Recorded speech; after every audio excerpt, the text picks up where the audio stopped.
ashes.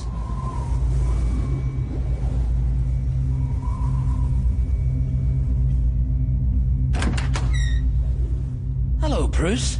Haven't seen you in a dog's age. Come in.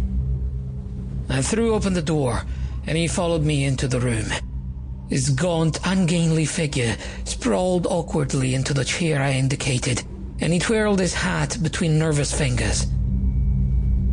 His deep-set eyes wore a worried, hunted look, and he glanced furtively around the room, as if searching for a hidden something which might unexpectedly pounce upon him.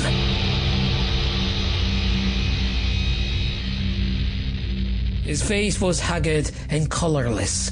The corners of his mouth twitched spasmodically. What's the matter, old man? You look as if you'd seen a ghost. Brace up. I crossed to the buffet and poured a small glass of wine from the decanter. Drink this. He downed it with a hasty gulp and took to toying with his hat again.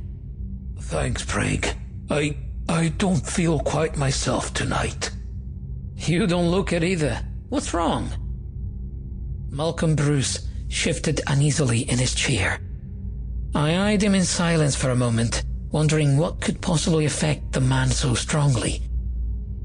I knew Bruce as a man of steady nerves and iron will. To find him so visibly upset was in itself unusual.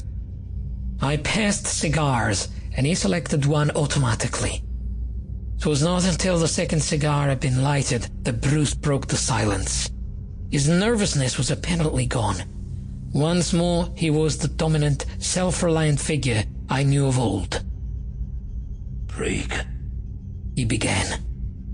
I've just been through the most devilish, gruesome experience that ever befell a man. I don't know whether I dare tell it or not, for fear you'll think I've gone crazy.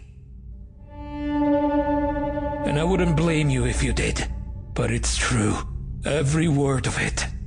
He paused dramatically and blew a few rings of smoke in the air. I smiled.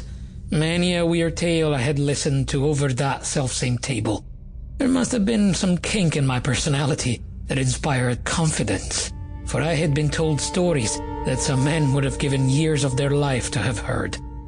And yet, despite my love of the bizarre and the dangerous, and my longing to explore for reaches of little-known lands, I had been doomed to a life of prosaic, flat, uneventful business.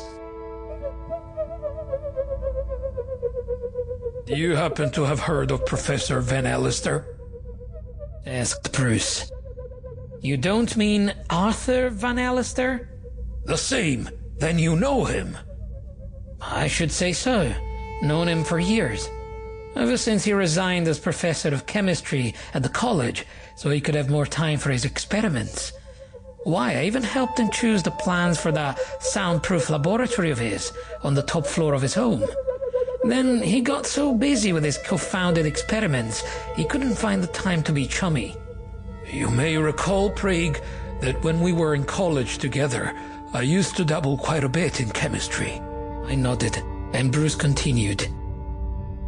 About 4 months ago, I found myself out of a job.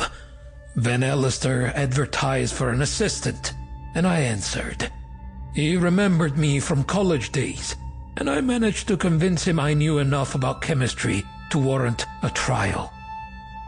He had a young lady doing his secretarial work, a Miss Marjorie Purdy. She was one of these strict attention to business types, and as good-looking as she was efficient. She had been helping Van Allister a bit in his laboratory, and I soon discovered she took a genuine interest in puttering around, making experiments of her own. Indeed, she spent nearly all her spare time with us in the laboratory. It was only natural that such companionship should result in a close friendship, and it wasn't long before I began to depend on her to help me in difficult experiments when the professor was busy. I never could seem to stump her. That girl took to chemistry as a duck takes to water. About 2 months ago, Van Allister had the laboratory partitioned off. Sample complete. Ready to continue?